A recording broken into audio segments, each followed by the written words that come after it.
We're at Crown Brew right now with author Jeremy Finley. Crown Brew in Carterville, Illinois. It's very exciting. Big thank you to Josh and Christine for letting us use absolutely this space. instrumental in this whole thing. I don't know how you remember names, but okay. I'm a people person. She is. But the big thank you to Josh especially for letting us use his tripod. Yeah. That was a lifesaver and a Big very last minute. Very last minute thing. So big thank you to Josh. Big thank you to Christine for letting us use the space. Shall we get started? I guess we can get started. Let's Yeah. go. All right. Okay, so First of all, do you want to tell us sort of about your... yeah, that would be great. Happy to, yes. So The Dark Above, which has just come out as the sequel to The Darkest Time of Night. The Darkest Time of Night tells the story of the disappearance of a U.S. Senator's grandson. And it forces his family to come to terms with what his grandmother did when she was a young woman in the late 1960s. And in that time period, she researched missing people. And she researched people that went missing for mysterious paranormal reasons, went on to have a very traditional life, married a gentleman that became a U.S. Senator. And so when her grandson goes missing, she begins to realize that there are parallels between his disappearance and the missing person cases she did when she was a younger woman. And so that book tells the story of her journey to her past, of returning to her research and learning just how far the government will go to shut her down as she searches for her grandson. So the sequel, The Dark Above, takes place 15 years later, and it really deals with how this family has become fractured, but also kind of held together to some degree after the events of The Darkest Time of Night, and then how they all must come together once again when a new threat emerges, when there becomes global catastrophes across the globe, obviously, and other missing persons cases begin to align with what they've experienced. And so that kind of sets up where the novel begins. Definitely. That's I personally started, I'm reading your first. Great. I gave it to her She Okay. gave it to me. But I've been reading it, and I'm not gonna lie to you, at first I was like, this is a local author. I need to be prepared for whatever he's gonna throw at me. I was like, I'll be prepared. I'm gonna see what's gonna go on. Okay. And so I started reading it, and I was reading it, and I was like, oh, This is legitimately good. and because for anyone who knows me, I'm a book nerd. Okay. I'm a huge book nerd. You're part of my We tribe. all are. Yeah. And so I was reading it, and I was like, I wasn't expecting it. No offense. I wasn't expecting it to be as much of a page turner as it truly was. That is no offense. That's the greatest compliment a writer could get. Because it was truly a page turner, and I was just sitting there, and I was like, okay, I'll take this. All right. I've actually read it multiple times, and I don't do that. Thank It's you. that good, yeah. And I want to thank the three of you for having me on. Yeah, This is really great. We're thrilled that you're here. Of course. I mean, absolutely. this My is. hands are... Hey, She's been a wreck all day. You have to. Yeah. Yeah, you have to. Hey, no, this is, all a writer wants to do is talk to his fellow readers, and the fact that you guys are kind enough to have me on is great. So thank Oh, you. absolutely. Yeah. I And also thank you for wanted to saying do that. a shout out to my boss at Barnes & Noble, Dan Jones, Yes. for suggesting that I ask you this, because Thanks, it Dan. never would have crossed my mind. And he was like, he's a nice guy. I bet he'd be okay with Happy that. to do it. Yes. And you responded within like 5 minutes of my asking too. Absolutely. So that's No, pretty this is, you guys are in my hometown, one of my favorite bookstores in the world, and so this is a no-brainer. Happy to be here. Definitely. Yep. So I think we have a few questions for We have you. a few. We do. Go. As far as you go, and as far as the book goes, and Okay. getting into your second book that has come out, Yes. and trying to kind of pick at your brain a little bit. Sure. If you have not picked up either of his books, we do have them at Barnes & Noble on sale right now, and it's fantastic. Both books are absolutely fantastic. So definitely pick those up. Definitely. Thank you. So, if you wouldn't mind telling us a little bit about yourself. So you are a Southern Illinois native. I am. I was actually born in the central part of Illinois, but I moved here when I was 11. So I grew up on the street outside. Sure. You know, I mean, this was my home. It is my hometown. My mother lives here. My in-laws live here. My aunts, uncles, cousins, everybody is around this town in Southern Illinois. So went to SIU. Yeah.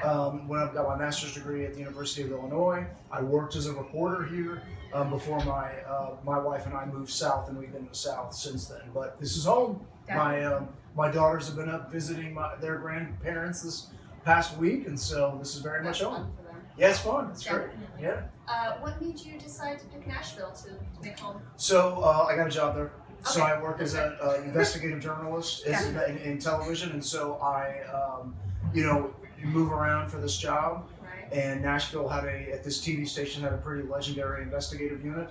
So I was able to come to the TV station, work my way onto the investigative unit. 16 years later, we're rocking and rolling. So Very impressive. yeah, so Nashville is, this is home, but Nashville very much feels like another home to us because we've been there for so long. Nashville is kind of that kind of city where you just instantly feel like home when you're there. Yeah. It's a great town. It's exploding in popularity, and it's a great creative town.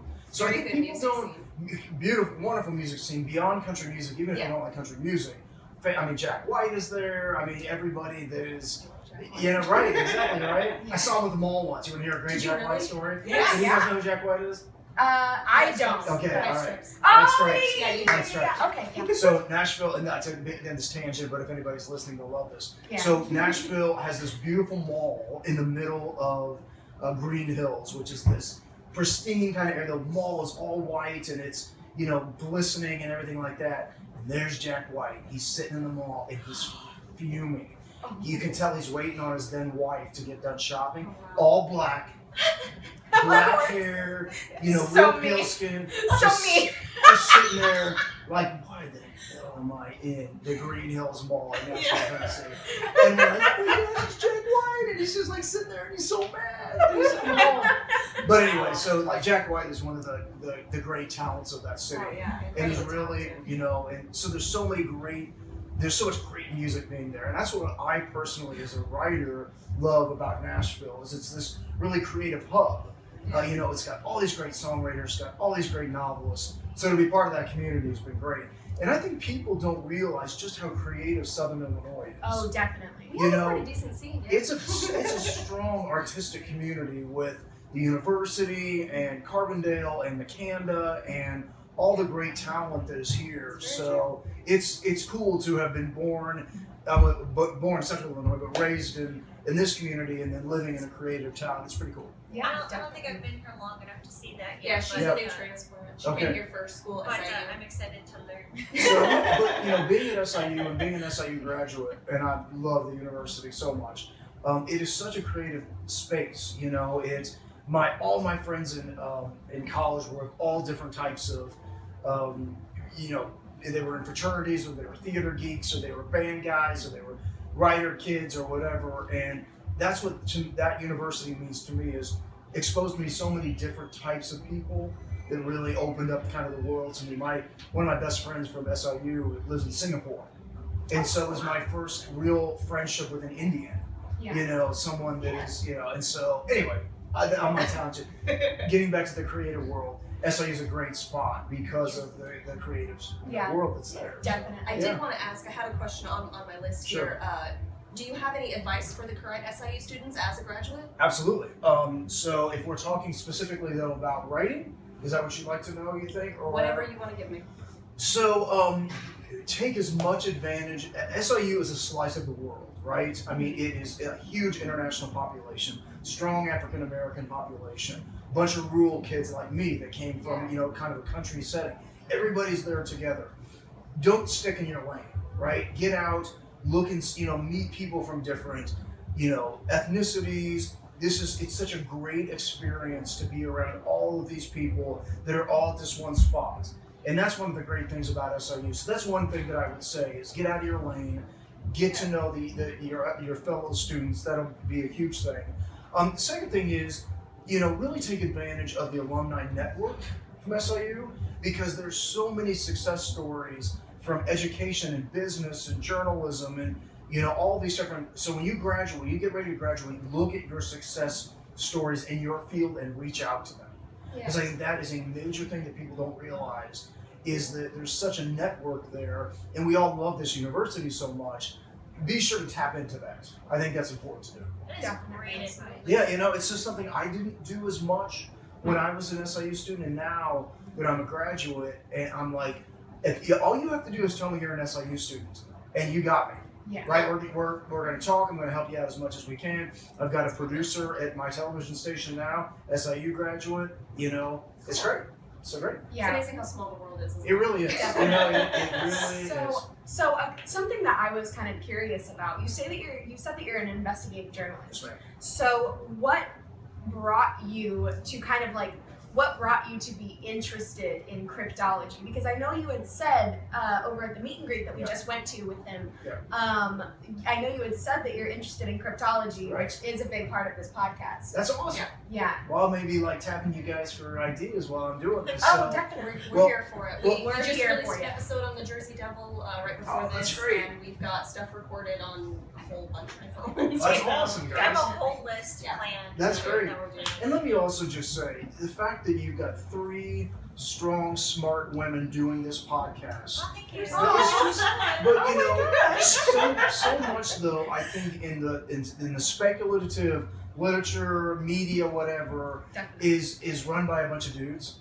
And You're not wrong. and especially Podcasting is a voice field too. Right. It really is. So keep at it. Do this. We need to hear the voice of women in this world, and your interest in it is great. So keep at it. It's a great thing. And when we were talking about actually doing a podcast and actually getting together and just talking about what we do anyway, Right. because we talk about these It's more weird for funsies than Sure, right? we talk about these kind of weird issues and things that we don't really think line up. We're hey, this doesn't add up. Yeah. Why doesn't this add up? Right. And so we get together and we talk about it, and we were like, why don't we record it one day? And so You can find us on Twitter at Paranoia Percent, Tumblr as Pdubs Podcast, and Facebook and Instagram as Paranoia Percentage.